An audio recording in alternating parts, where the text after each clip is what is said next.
Hi விவாஸ் எல்லோருக்கும் வணக்கம். இன்னைக்கு மகாநதி சீரியலில் நர்மதா ஒரே அழையாக அழுகுறாங்க. ஆனால் அதை பார்த்து கங்கா கண்டுபிடிச்சிட்டு காவேரி கிட்ட சொல்கிறாங்க, காவேரி நைட்டு நான் தண்ணி எடுக்கிறதுக்காக வந்தேன்டி. ஆனால் நர்மதா தூங்காமல் யார்கிட்டேயோ ஃபோனில் பேசிகிட்டு இருந்தா. அவள் நேற்றுலேருந்து ஒரே பதட்டமாக இருக்காடி, அழுதுட்டு வேற பேசிகிட்டு இருந்தா.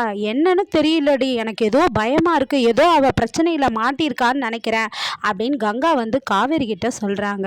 உடனே காவேரி அப்படியாக்கா அப்படின்னு சொல்லிட்டு காவேரியும் கங்காவும் ரெண்டு பேரும் சேர்ந்து நர்மதா கிட்ட, நர்மதா என்ன நடந்தது, என்ன விஷயம் சொல்லு, நீ ஒரு பதட்டமாகவே இருக்க, ஆள் சரியில்லை அப்படின்னு கேட்குறாங்க. ஒன்றும் இல்லைக்கா அப்படின்னு சொல்கிறாங்க.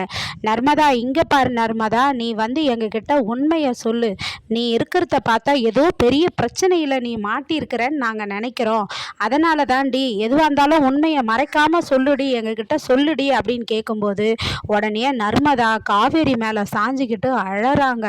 அழுதுட்டு என்ன சொல்கிறாங்கன்னா, அக்கா நீங்கள் நினைக்கிற மாதிரி நான் ஒரு பெரிய பிரச்சனையில் தாங்க்கா நான் மாட்டியிருக்கேன். என்னை நான் இங்கேருந்து காலேஜ் படிக்கும்போதே ஒருத்தவங்க கிட்ட எனக்கு பழக்கமாச்சுக்கா, அவனும் நானும் நல்லா ஃப்ரெண்டாக பேசணும். அதுக்கப்புறம் என்னுடைய ஃபோன் நம்பரும் கொடுத்தேன், எனக்கும் பிடிச்சிருந்தது, நாங்கள் ரெண்டு பேரும் பேசிக்கிட்டு இருந்தோம் காலேஜில். அப்போ நிறைய பேர் சொன்னாங்க அவன் நல்லவன் இல்லைன்னு சொன்னாங்கக்கா. அப்போ கூட எனக்கு அவன் மேலே எந்த சந்தேகமும் வரல. அதனால் நான் யார் பேச்சும் கேட்காம அவங்ககிட்ட பேசிக்கிட்டு இருந்தேன். அதுக்கப்புறம் போக போக தான் தெரியுது அவன் ஒரு தப்பான ஆளுன்னு. அவன் தப்பான ஆளுன்னு தெரிஞ்சதும் நான் கட் பண்ணிட்டேங்க்கா. இப்போ அவன் என்னை ரொம்ப டார்ச்சர் பண்ணுறான். அவன் நீ பழையபடியே என்கிட்ட பேசணும், அப்படி பேசலைன்னா நான் உங்கள் வீட்டில் இருக்கிறவங்க கிட்ட சொல்லிடுவேன், டார்ச்சர் பண்ணுறாங்க்கா, எனக்கு என்ன பண்ணுறதுன்னு தெரியலக்கா அப்படின்னு சொல்கிறாங்க. அப்படி சொன்னதும், ஏண்டி நர்மதா இந்த விஷயத்த நீ காலேஜ்லேயும் ஏன் காலேஜ்லலாம் சொல்ல வேண்டியதானே, கம்ப்ளைண்ட் பண்ண வேண்டியதானே அப்படின்றாங்க. உடனே நர்மதா சொல்கிறாங்க, நான் அப்படி பண்ணியிருந்தேன்னா அவனுடைய ஃப்யூச்சர் பாதிக்கும்ன்ட்டு யோசிச்சுட்டு இருந்துட்டேங்க்கா அப்படின்றாங்க.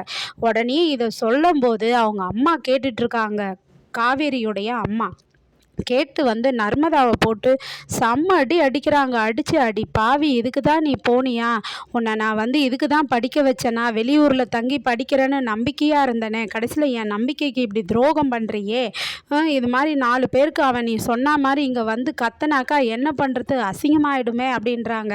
உடனே காவேரியும் அவங்க அம்மாவை, அம்மா கொஞ்ச நேரம் கம்முன்னு இருக்கியா, கொஞ்சம் சைலண்ட்டாக இருமா, காலேஜில் வேறு என்னம்மா பண்ண முடியும், பசங்க இது மாதிரி தான் பேசுவாங்கம்மா, அதை நம்ம கண்ட்ரோலே பண்ண முடியாது அப்படின்னு சொல்லிட்டு நர்மதாவை காவேரி கேட்குறாங்க. இங்கே பாரு நர்மதா, நான் ஒன்று கேட்பேன், எனக்கு உண்மையை சொல்லுன்றாங்க. என்னக்கா சொல்லுக்கா கேளுக்கா அப்படின்றாங்க. நீ அவன்கிட்ட பேசுனதை தவிர வேற எதுவும் உன் மேலே தப்பு இல்லையே அப்படின்னு கேட்குறாங்க. அக்கா நான் பேச மட்டும்தாங்க்கா ஆரம்பித்தேன், அதை தவிர நான் எந்த தப்பும் பண்ணலைக்கா, நான் தப்புலாம் எதுவும் செய்யலைக்கா அப்படின்னு அழுகுறாங்க. அழுததும் காவேரி நீ ஏண்டி அழுகுற, தப்பு பண்ணல, விடுறி, அவன் வரட்டும், பார்த்துக்கலாம் அவனை ஒரு கை பார்த்துக்கலாம் அப்படின்ட்டு காவேரி சொல்கிறாங்க. அப்புறம் காவேரி ஸ்கூலுக்கு போகிறாங்கங்க. ஸ்கூலுக்கு போகிற வழியில் அம்முவும் விஜயும் அங்கே சாக்லேட் வாங்கி சாப்பிட்டுக்கிட்டு கடையில் இருக்கும்போது அப்போ காவேரி வராங்க. காவேரி விஜயை பார்க்கும்போது விஜய்கிட்ட இந்த பிரச்சனையை நம்ம சொல்லலாமா அப்படின்னு சொல்லிட்டு யோசிக்கிறாங்க. நம்ம வீட்டு விஷயத்தை இவர்கிட்ட சொன்னால் நல்லா இருக்குமா, இல்லை சொன்னாலும் இவர் ஹெல்ப் பண்ணுவார் நமக்கு அப்படின்னு சொல்லிட்டு விஜய் சார் உங்ககிட்ட பேசணுன்றாங்க. உடனே அவரும் நிற்கிறாரு. என்ன ஏதோ சொல்ல வந்தீங்களே சொல்லுங்கன்னு கேட்குறாரு. இருந்தாலும் காவேரி சொல்ல தயக்கமாகி நிற்கிறாங்க.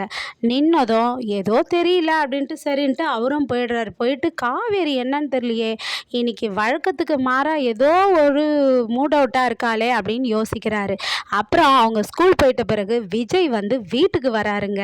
என்ன ஆச்சுன்னு நர்மதா கிட்ட கேட்குறாரு. நர்மதா பிரச்சனையாக சொல்கிறாங்க. விஜய் இதை எப்படி டீல் பண்ண போகிறாருன்னு நாளைக்கு பார்ப்போம். நன்றி, மீண்டும் தொடர்க, பாய்.